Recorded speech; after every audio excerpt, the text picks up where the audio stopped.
Hello and welcome back to our channel. So today in this video we are going to discuss about how to use Photomath on computer. So without wasting much of our time, let's get straight into the video. So for this, all you need to do is simply tap open a web browser of your preference. Once you tap it open, you will end up in this kind of interface. Now you need to type in the URL www.bluestacks.com. Once you type it in, you need to simply hit the enter button and you will be redirected to the BlueStack official page. So once you're in the BlueStack, you need to now get signed in into your Google Play as well. After you have signed in your Google Play, you can simply go in your Google Play Store and search for Photomath. So Photomath is basically an app that helps you solve math problems, so simply search it and install it.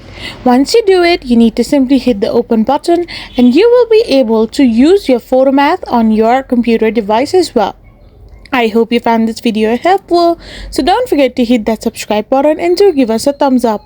We will be back again with more informative videos. Thank you for watching.